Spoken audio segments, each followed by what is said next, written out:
കരുനാഗപ്പള്ളിയിലെ കൊലപാതകത്തിൽ പ്രത്യേക അന്വേഷണ സംഘത്തിന്റെ പരിശോധന ഇന്ന് ആരംഭിക്കും. മുഖ്യപ്രതി ഉൾപ്പെടെയുള്ളവരെ പിടികൂടാൻ പോലീസ് അന്വേഷണം ഊർജിതമാക്കി.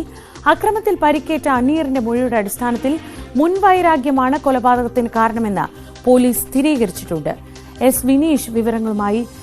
വിനീഷ്, മുൻവൈരാഗ്യമാണെന്ന് പറയുമ്പോൾ ഇവർ തമ്മിൽ മുൻപ് പ്രശ്നങ്ങൾ ഉണ്ടായിട്ടുണ്ടോ?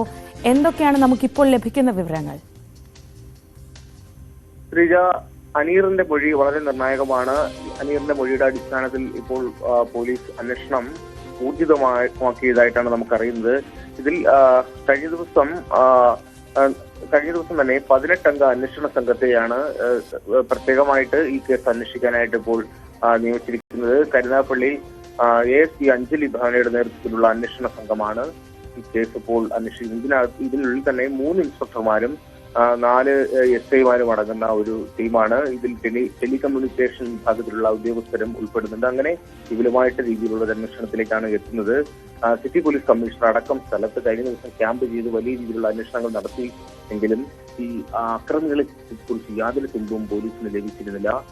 ഈ സാഹചര്യത്തിലാണ് ഇപ്പോൾ ഒരു പ്രത്യേക അന്വേഷണ സംഘത്തിന്റെ നേതൃത്വത്തിൽ ഇതിന്റെ ഈ കേസ് അന്വേഷിക്കുന്നത്. ഇത് കൂടുതൽ ഗുണകരമാവുമെന്ന് തന്നെയാണ് പ്രതീക്ഷിക്കുന്നത്.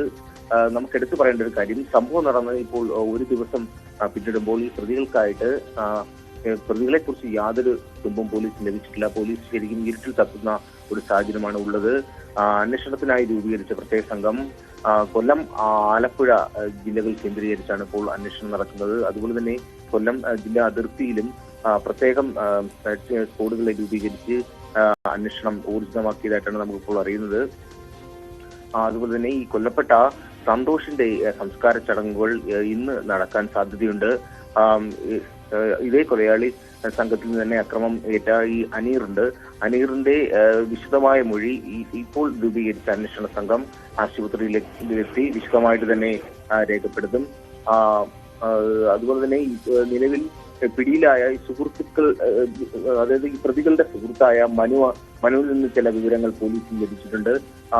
മനുവിന്റെ, അതായത് ഈ മനുവും സുഹൃത്തുക്കളും തമ്മിൽ കൃത്യം നടന്നതിന്റെ തലേ ദിവസം അവരുടെ വീട്ടിൽ ഒത്തുകൂടിയതായിട്ട് ചില CCTV ദൃശ്യങ്ങൾ അവരുടെ ഫോണിൽ നിന്നും ലഭിച്ച ചില ദൃശ്യങ്ങളെല്ലാം പോലീസിന് നിർണായകമായി ലഭിച്ചിട്ടുണ്ട്. ഇതിൽ ചുറ്റിപ്പറ്റി അന്വേഷണം നടക്കുന്നുണ്ട്. ഇതിന്റെ മൊഴി കൃത്യമായി മനുവിൽ നിന്നും രേഖപ്പെടുന്നുണ്ട്. മനു അത് പറഞ്ഞത് സൗഹൃദത്തിന്റെ പേരിൽ മാത്രമാണ് ഞങ്ങൾ ഒത്തുകൂടിയതെന്നായിരുന്നു. പക്ഷേ അത് പോലീസ് മുഖവിലേക്ക് എടുത്തിട്ടില്ല. എന്നാലും ഒരു കാര്യം വ്യക്തമാണ് ശ്രീജ, ഈ കൃത്യത്തിൽ മനു ഇല്ലായിരുന്നു എന്നുള്ളതാണ് പോലീസിന് ലഭിക്കുന്ന സൂചനകൾ. അതുകൊണ്ട് മനുവിൽ നിന്നും കൂടുതൽ വിവരങ്ങൾ പോലീസ് ശേഖരിക്കുന്നുണ്ട്.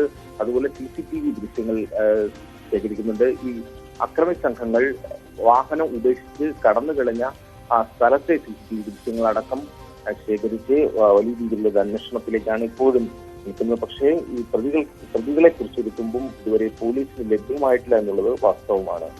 ശരി, എസ് വിനീഷാണ് വിവരങ്ങൾ നൽകിയത്. കരുനാഗപ്പള്ളിയിലെ കൊലപാതകത്തിൽ പ്രത്യേകിച്ച് ഒരു തുമ്പും കിട്ടാതെ പോലീസ് ഇരുട്ടിൽ തപ്പുകയാണ്.